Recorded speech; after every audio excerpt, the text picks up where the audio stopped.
전시 준비하면서 이번에 하고 싶은 이야기들이 많아서 굉장히 열심히 준비를 했어요. 저의 이야기가 관객분들에게 잘 전달이 될 수 있을지 기대도 되고 설레기도 합니다.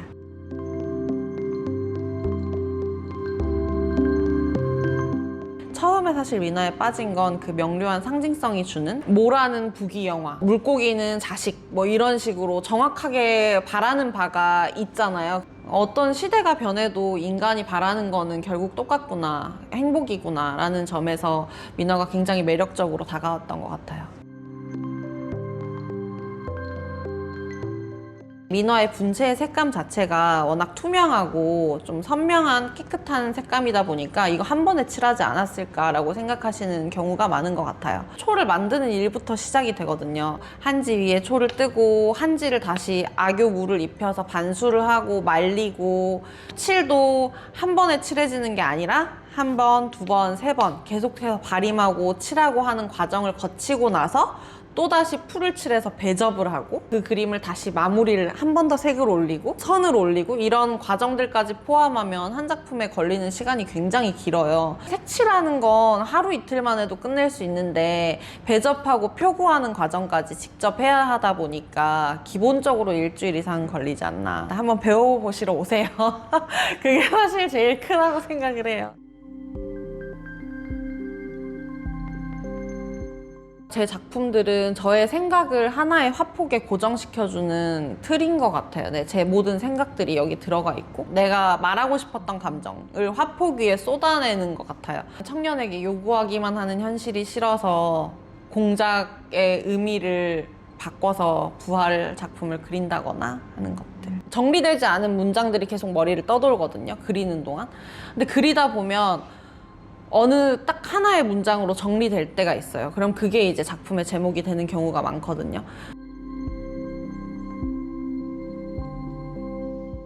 저의 이야기인 것 같아요. 네. 그 당시에 저의 이야기. 저는 그냥 제 이야기를 던지는 화자일 뿐이고, 작품들을 보다 보면서 나도 그런 적 있지 않나? 라고 느끼는 게 사실 제가 제일 바라는 작업 의도거든요. 전시 준비하면서 소중했던 가족이 하늘나라로 갔어요. 막상 그 가족의 죽음을 겪고 나니까 도대체 사는 게 뭐지? 너무 힘들었어요. 다시 생일 2 같은 경우는 즐거운 분위기로 폭죽을 그려놨다가 그걸 제가 나중에 다 해체해버리고 하늘에 떠있던 귀여운 올랑이들도 유령처럼 바꿔버렸거든요.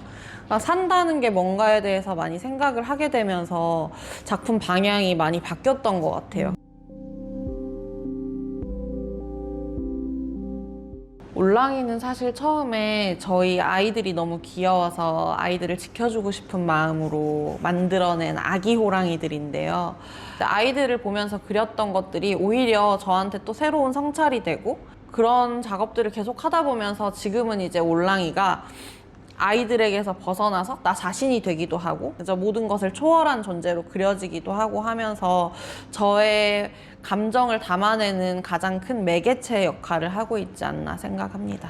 지금은 제가 AI 영상으로 조금 구현해보는 작업밖에 할 수 없지만 조금 더 나아가서 올랑이로 애니메이션 만들어봐도 좋을 것 같다는 생각이 들고, 또 동화책도 제가 항상 너무 하고 싶어 했던 일이기 때문에 이 동화로 빨리 구현을 해야겠다 라는 생각을 하고 있고, 지금 거기까지 하려면 제가 배워야 할 게 너무 많아서 조력자를 만나면 좋지 않을까 라는 생각을 합니다.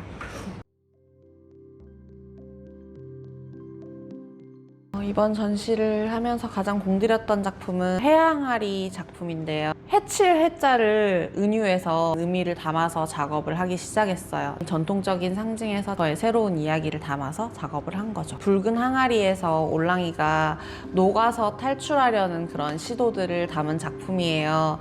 특히나 올해 같은 경우는 저의 기존에 있던 틀에서 벗어나는 과정들을 그 작품 속에 녹여냈던 것 같아요. 그래서 많이 애착이 가는 작품이고 그 작업을 가장 공들였던 것 같습니다.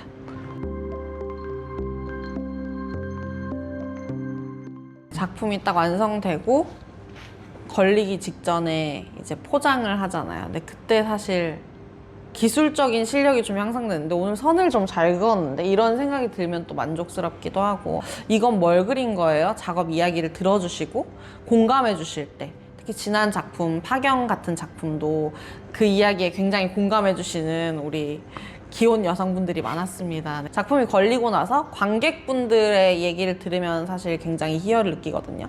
작품의 의도가 정확하게 통했을 때 가장 작업이 만족스러워 보이는 순간인 것 같아요.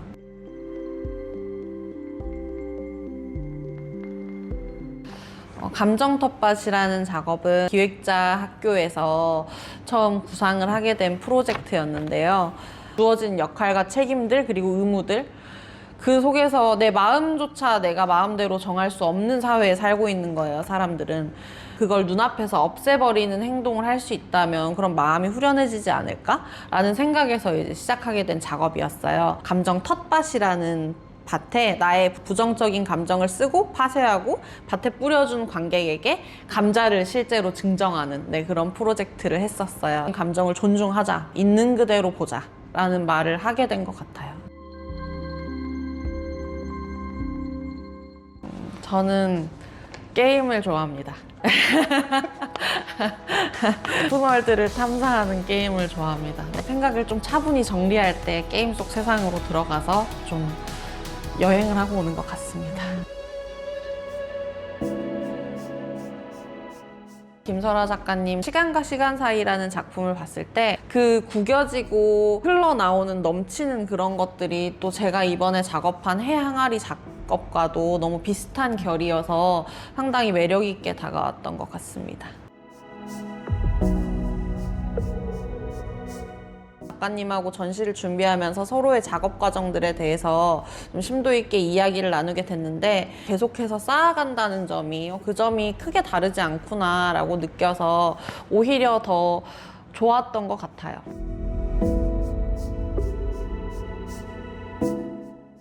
저희가 이번 전시에서 가장 신경 쓴 게 작품 동선이라던가 위치라던가 굉장히 김설아 작가님하고 고민을 많이 하면서 준비했어요. 이 공간 안에서 좀 둘러보면서 쉬고 가시면 좋겠다는 생각이 들어요.